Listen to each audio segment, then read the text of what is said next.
pouvez les gars dans ce nouveau décor. Je sais pas ce que ça donne. Pour vous dire honnêtement, j'ai mis, il est quoi? Il est midi. Il est midi. Ça fait 2 heures que je suis en train de chercher l'angle dans ce nouveau décor. J'espère que ce décor vous plaira. On verra comment ça va se dérouler. Peut-être que ça va évoluer dans les futurs mois, dans les futures semaines. Et également ici, tu vois, il y a Finn Balor, etc. Mais j'ai d'autres idées. J'ai d'autres idées pour le décor.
L'histoire est incroyable.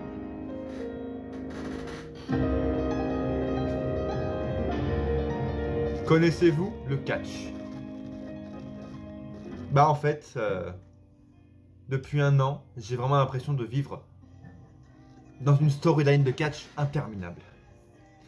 Ça fait 1 an en fait que, vous voyez, je suis ici, dans ce décor là. Et on peut dire ce qu'on veut, on peut dire tout ce qu'on veut. Peut-être que c'est parce que je suis le plus ancien youtubeur catch. Peut-être que c'est hanté, mais on peut pas contredire qu'il y a quelque chose qui se passe avec mon putain de décor. C'est parti sur une blague. Maintenant sur Twitter. C'est pour ça que je compare avec le catch en fait. C'est une storyline. Le machin.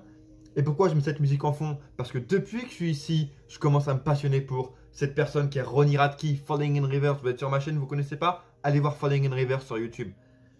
Depuis que je suis dans ce décor, ma passion est vraiment entrée dans un autre mode, tu vois. Et depuis que je suis ici, que j'ai mis en place ce décor, parce que je suis le plus ancien youtubeur 4, je ne sais pas, on m'a maudit, ou on m'a donné un don.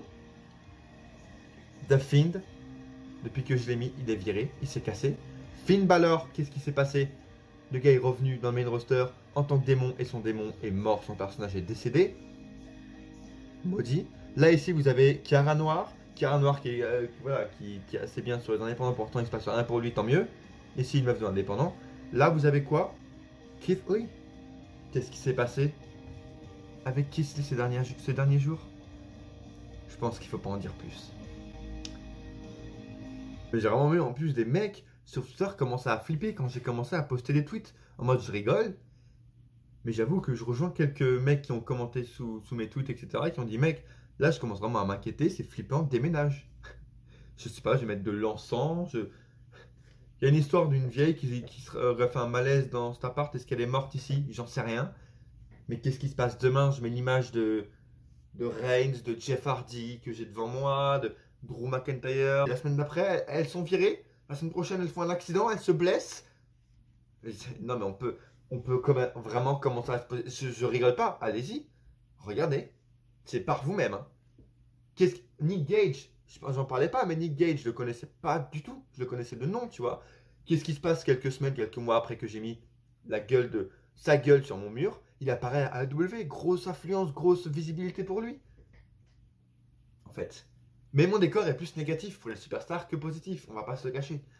Je suis quand même heureux aujourd'hui de continuer cette storyline et de vous souhaiter la bienvenue pour les pronostics de Survivor Series 2021.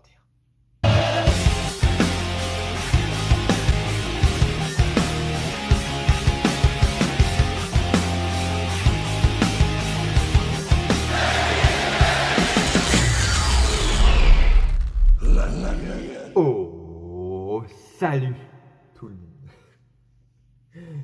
Déjà bon, gros plage. Et quel... Oh mon dieu, 2013 quoi. Salut tout le monde. Allez, salut tout le monde.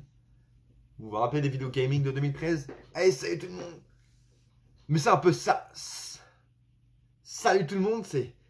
Ça. Quel plaisir. Un petit ça. Quel plaisir. Ça. On se met bien. Analyse directe. On part. D'abord sur ma vie. Vous l'avez vu, pas d'intro spéciale. Ça fait depuis SummerSlam que j'en fais plus. Qu'est-ce qui se passe? Est-ce que c'est la fin d'une storyline, justement? J'en sais rien. Le fait est que j'ai plus le temps. Pourquoi? Parce que ma vie se résume à... Pardon, j'allais m'endormir. À rien en fait. Du coup, parce que j'ai plus le temps de faire grand chose. Qu'on soit honnête. Là en plus, qu'est-ce qui se passe? Fin novembre, il y a des partiels. Les partiels de ma deuxième année qui arrivent. Euro, tout ça, faut que je prépare un truc de malade. Des annexes, des PowerPoint pour des machins. Un truc de fou, vraiment. Donc déjà, je fais ces vidéos-là. Juste après, je vais travailler sur ça parce que j'ai plus le temps. Et dans la semaine, c'est simple. Je reviens chez moi, il est 18h30 ou 19h. Le matin, je pars super tôt. J'ai rien le temps de faire. Donc l'intro, honnêtement, peut-être que je vous ai fait un petit truc un peu comme SummerSlam stylé, histoire de... Mais bon, abonnez-vous si vous êtes triste. Abonnez-vous, likez.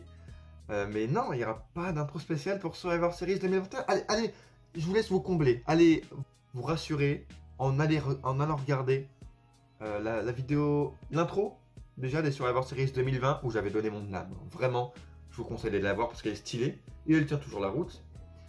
Voilà, si vous voulez un peu vous rassurer. Et également ma vidéo pronostic des Survivor Series 2020 parce que on entre dans le sujet littéralement maintenant. Je ne vais pas tout redire sur ce que je pense des séries parce que absolument tout a été dit en fait dans ma vidéo pronostic sur Survivor Series 2020. Donc allez, j'ai regardé justement pour vous dire un peu les timelines, les timecodes pardon. Allez vers les 15 minutes, elle sera dans le petit là. Allez dans les 15 minutes pour savoir simplement avoir mon avis sur ce que je pense de cette de la stipulation sur Survivor Series et pourquoi ça marche plus depuis des années, comment ils pourraient y faire remarcher, bref. Allez voir vers les 15 minutes et que c'est voilà pour avoir mon avis global. Et puis en regardant cette vidéo aussi, j'ai eu quelques flashbacks. En mode, je vous parle d'une vidéo montée pour voir, vous savez, mon ancien décor. Un an que je ne suis plus, un an officiel. Pour revoir mon ancien décor, vous avez mis des vidéos, je l'ai monté, un sujet spécial elle est toujours là. Actuellement, elle est toujours pas montée. Je vous le dis ou pas? La vidéo que j'avais teasée il y a un an, toujours pas montée. Mais ce qui est monté, tourné, et tout est fait uploader, elle a plus qu'à être mise sur YouTube. C'est pourquoi je suis ici maintenant depuis un an. Pourquoi j'ai quitté l'ancien décor. La storyline a commencé de cette vidéo-là. Et j'ai toujours pas sorti. 16 octobre, vous vous en rappelez de la date? Donc écoutez, likez la vidéo, cette vidéo-là, si vous êtes hypé que je la sorte. Et simplement commentez. Si vous vous rappelez de « Ah oui, Darren, t'avais teasé, tu l'as toujours pas sorti ?» La vidéo est tournée, uploadée de la raison pourquoi j'ai fini ici dans ce décor, peut-être maudit. Pourquoi j'ai quitté, vous savez, le décor ultime historique de cette chaîne YouTube, Darren and His Catch, qui représentait Darren and His Catch. Pourquoi? Bah simplement, faut que je sorte cette vidéo. Demandez dans les commentaires si vous êtes hypé que je la sorte avant la fin de l'année. Elle devait sortir le 31 décembre de base. Et après, ce qui s'est passé à la fin de l'année dernière, avec la mort de Brody Lee, etc., j'étais plus trop dans le mood et puis j'étais plus trop chez moi, on va pas se le cacher en fin d'année, j'ai pas pu la sortir. Cette année, on va espérer que tout va bien se passer. Et si vous êtes hypé, likez la vidéo et abonnez-vous pour ne pas la rater. Simplement juste abonnez-vous. Et on verra ce qui va se passer. Vous aurez peut-être la raison. Moi, je l'ai et elle est triste, mais d'un côté, c'est la vie, quoi. C'était la vie. Et juste avant de partir sur la série, je sais que les intros vont vous manquer. Donc allez encore une fois voir mon intro de Survivor Series 2020. Et j'ai quelque chose pour vous un peu résoudre, parce que vous savez que mes vidéos pronostics, j'essaie de les faire différemment et de les rendre un peu hypantes, vu que surtout il n'y a pas de review. Et voilà, j'essaie un peu de donner de mon mieux, vu que je peux plus faire de review. Même là, les Survivor Series 2021, je pense pas qu'il y ait une review, parce que je n'aurai pas le temps, très simplement. Et donc pour remédier à ça, j'essaie d'un peu redonner un peu de pertinence, même sans les intros spéciales, d'en donner un peu de pertinence à ces vidéos, en plus de pronostiquer mon avis. On va essayer de prédire l'avenir. On va essayer de prédire l'avenir. Vous savez très bien ce qui se cache derrière cette télé. Je vais pas vous faire un dessin et je vais y prendre maintenant. Velveteen Dream. Derrière, ça fait l'efficacité à venir. Je vous le dis direct. Et maintenant, si on a le temps, et vraiment, si on n'est pas pris par le temps, et que je sens que je suis hypé et que c'est un bon mood, let's go pour des slam attacks, mais différemment. Des slam attacks, prédiction. Je vous expliquerai plus en détail si je le fais. Restez jusqu'à la fin de la vidéo. MDR, le watch time. Je suis pas le plus ancien YouTuber 4 pour rien, les gars. Je connais les codes. Bref, et vous aussi. Les Survivor Series 2021. À l'heure où on se parle, il y en a 4 de matchs d'annoncés. Et si je peux vous dire honnêtement, je pense pas qu'il y en aura plus de 6. L'année dernière, il y a eu quoi? Les matchs, tous les matchs champion contre champion qui ne servent à rien, plus un match pré-show. Est-ce que vous vous en rappelez l'année dernière en pré-show que le Miz avait remporté la Battle Royale, la Dual Brand Battle Royale en battant Dominic? Vous vous en rappelez ou pas? Non? Vous vous rappelez du match Bobby Lashley contre Sami Zayn, Street Profits contre New Day, Sasha Banks contre Asuka? Vous vous en rappelez? Absolument pas. C'est exactement ce qui va se passer cette année. Je vous laisse revoir ma vidéo sur Survivor Series 2020. Oui, c'est ça, vers les 15 minutes. Mais pour faire court, on est en 2021 et les mecs misent encore sur du Raw contre SmackDown. Et c'est vraiment honteux. Et c'est surtout illogique pour quelques raisons simples. On a 4 brands actuellement. Où sont Ilja Dragunov, champion NXT UK de la WWE? Le mec a battu le champion au plus long règne de l'histoire moderne en fait. Le mec avait 800 jours, il s'est pris une pandémie dans la gueule, je le comprends. Donc c'est peut-être pas plus légitime qu'un Pete Dunne à l'époque ou qu'une Asuka à NXT. Mais Ilja Dragunov a battu peut-être l'un des hommes les plus puissants sur un ring qui est Walter. Et il l'a battu alors que le mec était le plus ancien YouTuber 4 champion. Enfin le champion au plus long règne, plus que Reigns. Qu'est-ce qu'on fait pour le remercier? On ne le met pas dans ce putain de show. On ne le met pas dans ce pay-per-view pour affronter des Roman Reigns ou des Big E, qui sont les têtes d'affiche. Alors que le gars, pour moi, est plus méritant que Reigns. Il a fait plus de matchs et il a battu un mec qui a plus de mérite que Reigns, à mon goût, et plus de mérite que Big E. Va défendre ta brand et va défendre ton titre. Maintenant que Ilja Dragunov pense que son titre est le meilleur, va dans ce show en fait. Ce pay-per-view devrait vraiment être vendu comme la guerre des brands. Vendez-nous ça comme la guerre des brands et c'est la seule année, la seule fois, le seul soir de l'année où les 4 brands sont réunis. Raw, SmackDown, NXT, NXT UK. Qu'est-ce qui va se passer? Et c'est là où, putain, même sans storyline, c'est hypant. Ilja Dragunov, Roman Reigns, Big E, Tommaso Ciampa, champion de la NXT. Il y aura un Fatal 4-Way. Même si, imaginons, vous voulez faire juste Raw contre SmackDown, très bien. Mais déjà, le fait de reculer, encore une fois, de faire reculer les 2 branches de NXT, c'est débile parce que vous voulez les mettre en avant, vous voulez faire plus d'audience, vous voulez les vendre comme des vrais brands. Vous avez renouvelé NXT, NXT 2.0, NXT UK, ça marche de plus en plus, vous faites de la pub, etc., de la com autour tout le temps. Et en attendant, vous ne les mettez pas dans vos pay-per-view principaux qui sont à thème brand. Brand, rivalité de brand et affrontement de différents rosters. Et vous ne les mettez pas dedans. Donc déjà, il y a un truc, il y a un illogisme total qui fait qu'on ne peut même pas s'intéresser à ce show en fait. Raw contre SmackDown, c'est fini. C'était bien en 2008, tu vois. Et en plus de ça, ok, vous voulez pas mettre... Genre, Ilja Dragunov, Tommaso Ciampa ne sont pas annoncés comme dans un match. Vous les faites quand même venir en mode...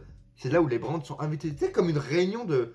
Je sais pas, une réunion d'entreprise, une réunion de je sais pas quoi, où tout le monde est invité, ou pour un peu plus diverti, en mode, tu vois, en mode divertissement, en mode sport, t'invites tout le monde, tu vois, en mode, à l'UFC, t'invites tous les gars, je sais pas quoi, j'ai pas d'idée, mais tu vois ce que je veux dire, et on sait pas ce qui va se passer.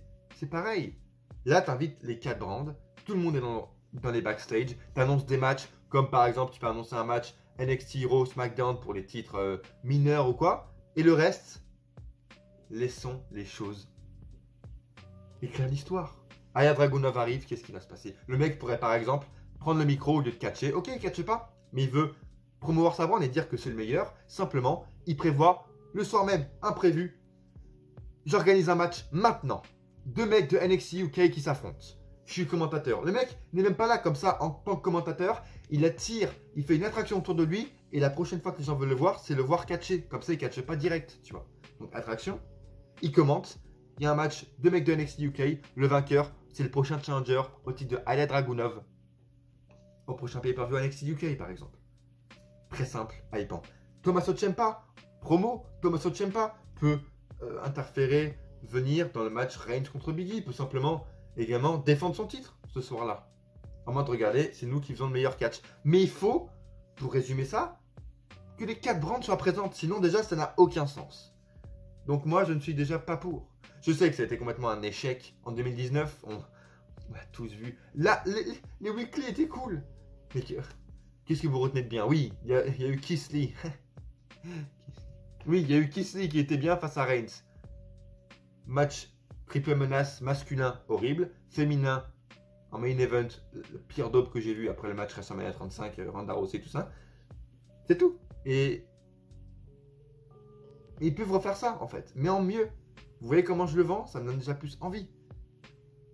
Et si on fait vraiment les mecs chauds, en plus il y a une 5ème brand, il y a 205 Live, même si pour la plupart des gens, y compris moi, depuis que les Tony Nese, les Buddy Murphy, les Mustafa Ali, les Drew Gulak sont partis, il n'y a plus aucun sens. Et fermez 205 Live, arrêtez ce weekly, mais en soi c'est une brand à part entière.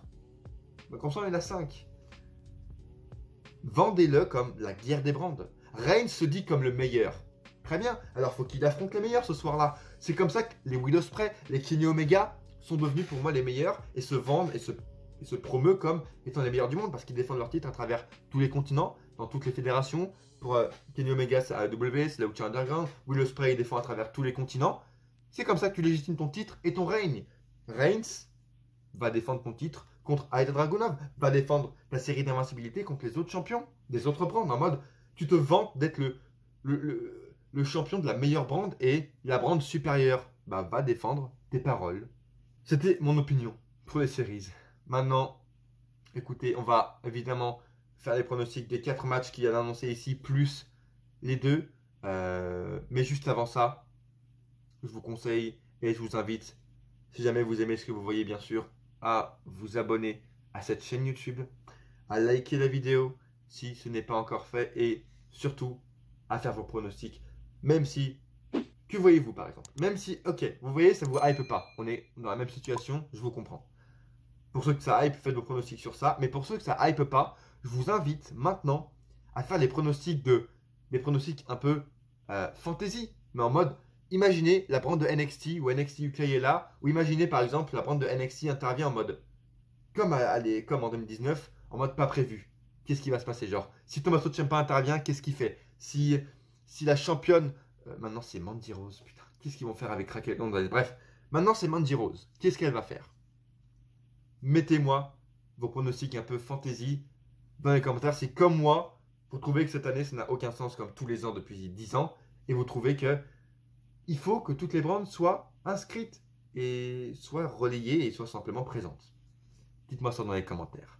Je vous invite à me rejoindre sur les réseaux, juste ici. Je partage. J'ai fait, j'ai promu, j'ai partagé sur les réseaux le petit message à Inox et Michou. Inox m'a vu, simplement, a liké mon tweet sur Twitter. J'ai pas partagé sur Insta, mais je peux le faire. Et sur Insta, c'est là où je suis le plus présent et le plus un peu naturel, on va dire, parce que sur Twitter, c'est des phrases. Et là, sur Insta, je me mets en vidéo. Je peux peut-être partager quelques IGTV, donc je vous conseille d'aller voir ça. Et vous aurez également mes réactions, si je peux pas faire de review, ce qui sera sûrement le cas, sur les Survivor Series et sur aussi, par exemple, Full Gear. Pour moi, c'est demain, ce soir. Full Gear 2021.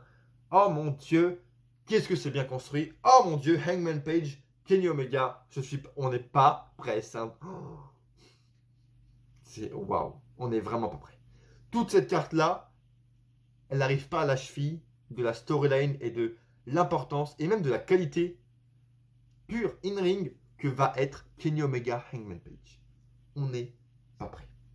On n'est pas là pour parler de la WWE, c'est la concurrence, MDR, on s'en bat les couilles, il ne faut pas comparer à la WWE. Comparer, de toute façon, la WWE, c'est que les copieurs, ils prennent tous les catcheurs. Ils prennent tous les catcheurs WWE, ils vont prendre Keith Lee parce qu'ils n'ont aucune originalité. Fine. Vous aimez mon... Voilà, je pars toujours en couille, si vous aimez ça, abonnez-vous les gars.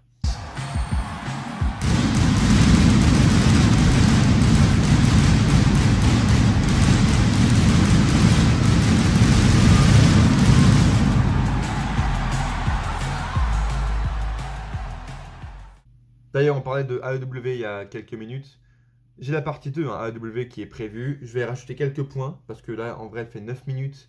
Et je trouve qu'il manquait des points, tu vois. Je l'ai tourné pour le 22 septembre, là, le pay-per-view Grand Slam avec Bryan Danielson contre Kenny Omega.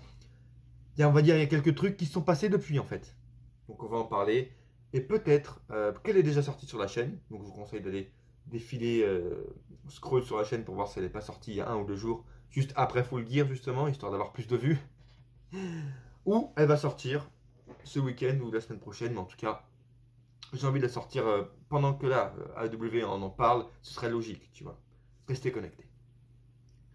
On va rajouter, du coup, avant de commencer, les 2 matchs qui seront sûrement annoncés lundi après Raw, on en est certain. Damien Priest contre Shinsuke Nakamura. Et puis, on a quoi? On a RK Bro contre les Usos, donc victoire des Usos et puis victoire de Damien Priest, beaucoup plus mise en avant que Shinsuke Nakamura qui est simplement invisible à part faire des danses avec Rick Boogs. On ne le voit plus.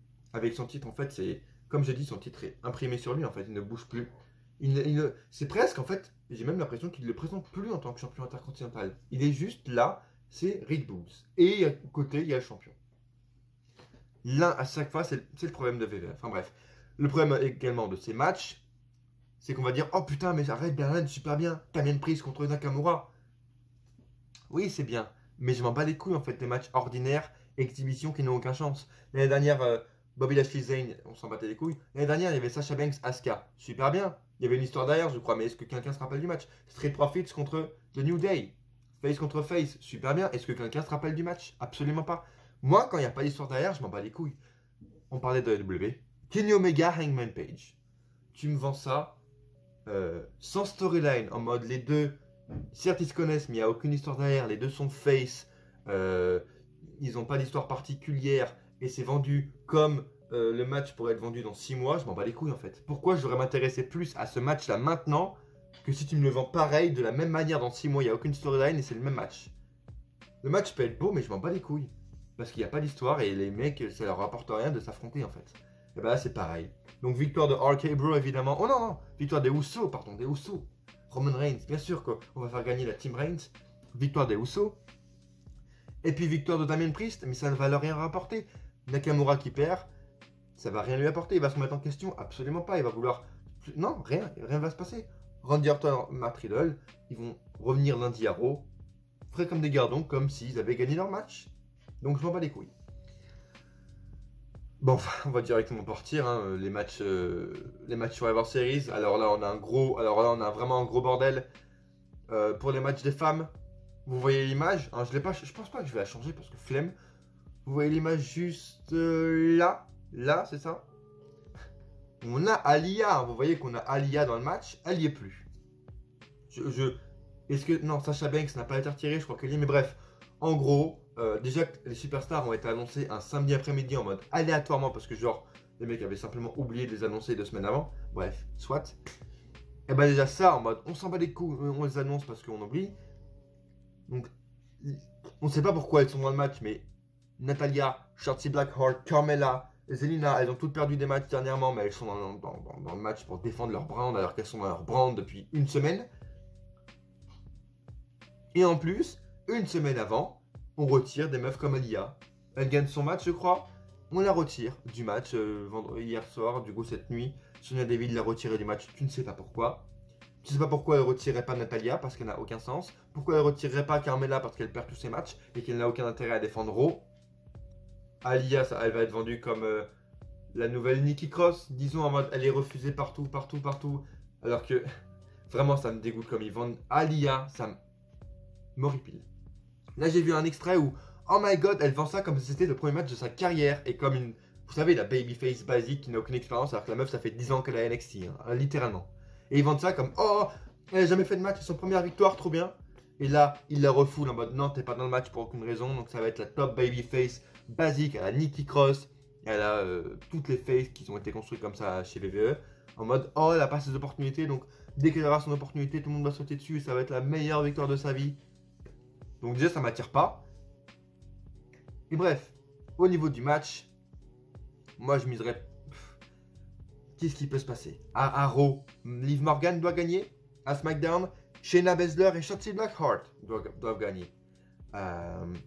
Et par rapport aux histoires qu'il peut y avoir dans ce match, parce que c'est ça surtout qui compte au niveau des Survivor Series, c'est qu'est-ce que ça va changer dans leur future storyline pour celles qui sont en storyline, etc. ou en rivalité. On sait très bien que la plupart du temps ça ne change absolument rien. On l'a vu l'année dernière, je crois, avec Lana qui avait gagné d'ailleurs. Petite anecdote, c'est que 40% des personnes qui étaient dans les Survivor Series match l'année dernière ont été virées. Voilà.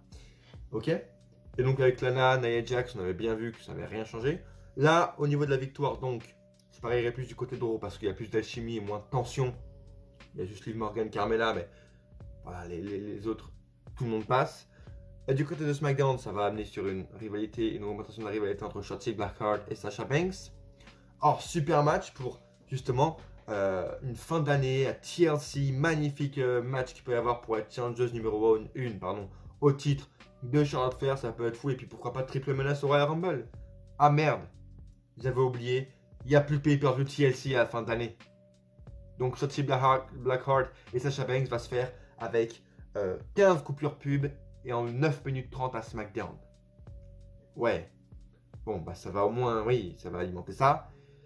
Et écoutez, je pense, victoire de Raw. Rhea Ripley ou Liv Morgan pour la victoire, ça va de soi.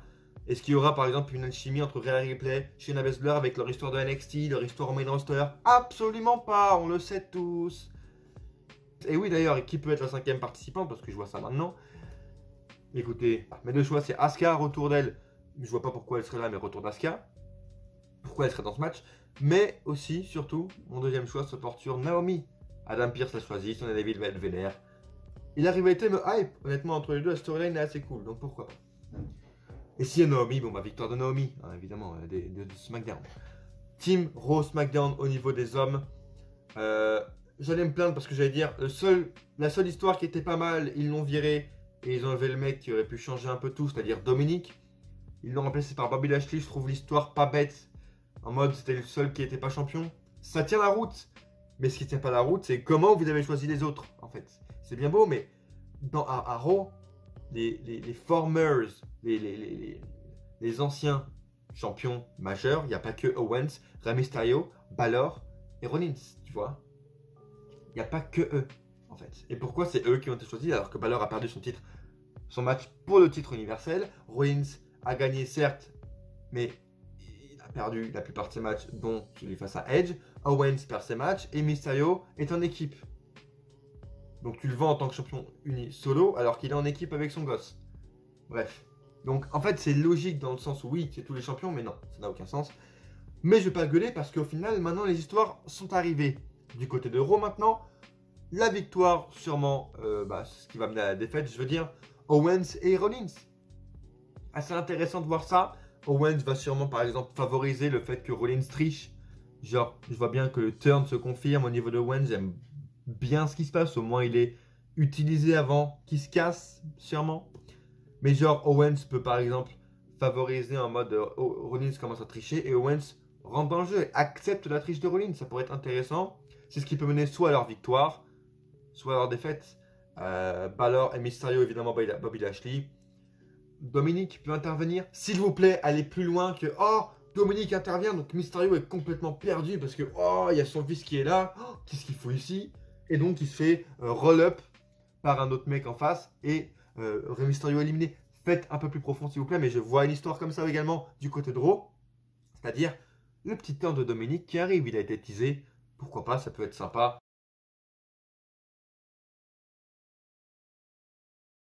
Et au final, ouais, à SmackDown, il y a beaucoup moins de tension, encore une fois, comme pour Raw du côté des femmes. L'illogisme, hein, toujours, pourquoi Jeff Hardy, pourquoi McIntyre, pourquoi Woods, qui a perdu sa couronne. D'accord. Pourquoi il est là, pourquoi il va pas se défendre contre Reigns sur Survivor Series. Mais ils sont là. Ça me ferait chier que Jeff Hardy prenne une défaite, que McIntyre perde sa série d'invincibilité, je sais pas comment ils vont l'expliquer. Et qui... Ah oui, il manque encore quelqu'un parce qu'apparemment ils ont viré Sami Zayn. Bon. Ils annoncent des mecs, ils les revirent la semaine d'après. Pourquoi vous annoncez si c'est pour les enlever? En fait, soit c'est kayfabe et c'est vraiment mais nul, à chier, ou soit c'est vraiment... Bah c'est eux qui changent de booking chaque semaine, ce qui est fort probable, et c'est encore plus nul à chier. Donc annoncez rien en fait. Vous faites vos plans 6 mois à l'avance, comme ça devrait être le cas. Qui va remplacer Sami Zayn? J'ai pas d'idée actuellement. Si j'ai une idée au montage, je vous l'affiche ici. Un truc qui va suivre avec une rivalité de Corbin, de Xavier Woods, je sais pas, on verra. Bref. En soi, un ricochet, je sais pas. Je vous afficherai mon avis ici. Ça me ferait chier, mais je pense que y a plus de logique que par exemple Owens donne la victoire à Rollins, les deux trichent ensemble et prennent la victoire pour leur équipe. C'est bien mieux, sachant que Rollins en fait a une chance au titre actuellement. Et ça également, ça suivrait le lien. Moi je le fais, je sais que la WWE le fera pas. Mais il y a 2 ans, Rollins avait fait perdre l'équipe de Raw. Et l'histoire entre Owens et Rollins était partie de là en mode Rollins avait fait un discours, vous vous en rappelez? Et le heel turn de Rollins est devenu de là, du match Survivor Series en 2019 avec Owens. Donc s'ils gagnent ensemble ce soir-là, ce serait une belle histoire de 2 ans, storyline magnifique racontée, tu vois. Bonne chance simplement pour expliquer la défaite de McIntyre et de Jeff Hardy. On va attaquer Big E contre Roman Reigns. Je ne vois aucune logique pour les raisons que j'étais, c'est-à-dire il n'y a pas NXT et NXT UK. Et beaucoup plus logique de faire New Day contre la Bloodline. Ce soir, à l'heure où je parle, enfin hier soir du coup, t'as Xavier Woods qui a perdu sa couronne en mode disqualification, mais il l'a perdu à l'insu de Reigns qui a repris la couronne. L'histoire est assez bonne en mode Reigns, c'est le chef de la tribu, et un mec qui se considère comme le roi de son roster à lui, de son choix à lui, il est obligé de l'affronter et de le désinguer. C'est beau. C'est pour ça qu'il a affronté Woods, etc. et qu'il a pris sa couronne. Belle storyline. Bon bref, c'est tout le tournoi King of the Ring, c'était pour donner au final la couronne à Reigns et que Woods ne la récupère pas. C'est vraiment de l'irrespect. En fait, on est au niveau de l'irrespect directement. Mais l'histoire est intéressante. Faites le New Day contre Biggie et contre tout le monde, la Bloodline en fait. Parce que beaucoup plus intéressant. Biggie Reigns, ils n'ont pas plus d'histoire que ça. Le New Day ensemble a beaucoup plus d'ancienneté, d'histoire et de revanche à prendre contre la Bloodline entière. Les Usos qui ont donné la défaite au New Day, je me rappelle plus quoi. Ils avaient même attaqué Biggie à Raw, Roman Reigns qui prend la couronne de Xavier Woods, qui blesse Kofi Kingston. Beaucoup plus d'histoire à raconter, un 3 contre 3, ce qui serait beaucoup plus logique d'ailleurs. Je pense qu'on est tous d'accord sur ça. En tout cas, c'est mon point de vue. Et également, le gars défend sa brand en mode personne n'est au-dessus de moi, mais il va pas affronter Aya Dragunov et Tommaso Ciampa. Le fait que voilà, je peux pas m'y mettre dedans. C'est pas sérieux en fait, c'est pas du tout sérieux. Intervention, si ça reste en 1v1, intervention de Kevin Owens et Sami Zayn. Et Seth Rollins, pardon. Kevin Owens intervient pour faire perdre Big E. Et l'histoire peut être sympa ensuite entre les trois là, à Raw. Victoire de Reigns, ça va de soi. Et pour moi, ce qui devrait être le main event parce qu'il y a plus d'histoire. Vous avez vu la miniature? Si vous ne l'avez pas vue, bah regardez-la bien maintenant. Regardez-la, fixez-la. Vous voyez, faites retour, revenez, faites pause. Regardez bien la miniature. Vous avez la réponse. Pourquoi ça devrait être le main event? Becky Lynch affronte Charlotte Flair. En fait, l'histoire est faite toute seule. C'est-à-dire que d'abord, ce qui est bien, c'est que les Survivor Series a amené au fait que Becky Lynch a glorifié le fait de faire ses rivalités sur les réseaux. Et elle continue cette année. C'est-à-dire qu'il n'y a aucune alchimie. Les meufs ne se sont pas vues depuis leur passation de championship là, à SmackDown. Charlotte et Becky ne se sont pas vues. Il y a des rumeurs qui se lancent en mode hit entre elles. Qu'est-ce que fait Becky Lynch en interview? Oui, on a de la hit, mais bon, je suis la héros de SmackDown de toute manière. Ça m'a aidé à être la héros, donc moi ça me va plutôt bien. Donc elle se vend comme la face et elle crée une rivalité et une storyline avec Charlotte Flair par les réseaux. Et Charlotte Flair répond par les réseaux. Je sais plus ce qu'elle dit comme tweet en mode de nos jours tout le monde veut se considérer comme la héros mais il n'y en a qu'une seule reine ou je sais pas quoi. Bref, elle encense le truc. Et j'adore. Et juste pour ça déjà j'adore parce que c'est grâce à Becky Lynch que honnêtement il y a de plus en plus de rivalités qui se construisent avec les réseaux à la WWE. Et à quel moment ça a commencé les gars? Ce fait de Becky Lynch qui insulte tout le monde et qui dézingue tout le monde, qui fume tout le monde sur les réseaux avec les Conor McGregor y compris, ça a commencé en 2018. Pourquoi? Quand elle a laissé sa place à Charlotte Flair pour qu'elle affronte qui? Ronda Rousey. L'histoire est toute faite. 3 ans, maintenant 2018, putain, ça remonte à 3 ans, le temps passe vite, c'est incroyable. 3 ans de storyline qui pourrait être expliqué encore ce soir. Les poteaux, les fondations doivent être plantées, doivent être construites ce soir pour qu'on écrive, la revanche Becky Lynch, Ronda Rousey à WrestleMania 38 en main event. Charlotte Flair pourrait mettre sur le tapis, regarde meuf, tu peux te dire ce que tu veux, t'as gagné par roll-up et tu m'as pas piné à WrestleMania 35. Je vais te montrer que je suis la meilleure. Déjà, il y a la storyline qui joue, qui entre en jeu. Et puis il y a les championships. Je veux dire, t'as Becky Lynch qui a repris son titre de Raw qu'elle avait jamais perdu, mais elle a abandonné son titre de SmackDown. Elle veut prouver à Charlotte Flair que même en abandonnant, son titre de SmackDown est toujours à elle. Elle est toujours meilleure qu'elle. Bref, et à partir de là, t'es pas obligé de ramener Ronda Rousey maintenant ce soir. Mais tu nous teases, tu nous mets les fondations, les constructions. Une Charlotte Flair ou une Becky Lynch qui pète un câble et qui retourne face parce que son heel turn ne marchera jamais. Jamais. Si vous voulez mon avis sur ça, le heel turn de Becky Lynch est inefficace. Voilà, ils essaient de créer un personnage autour d'elle, une brand, Big Pam Bakes. Ça ne marchera pas. Elle se fait acclamer tout le temps et ce soir, dimanche, vous verrez, elle se fera acclamer. Parce que c'est la face ultime. Donc, faites tourner face, faites un gros événement. Tout ce que je vous demande pour planter les fondations de la revanche face à Ronda Rousey à WrestleMania 38 qui revient quoi au Rumble par exemple, l'histoire magnifique, tu vois. Becky Lynch défend son titre au Rumble, elle gagne. Qui gagne le Rumble? Ronda Rousey qui défie Becky Lynch. Revanche du Rumble 2019. Bref, l'histoire pour moi est faite et ça devrait être simplement votre main event féminin, tu vois.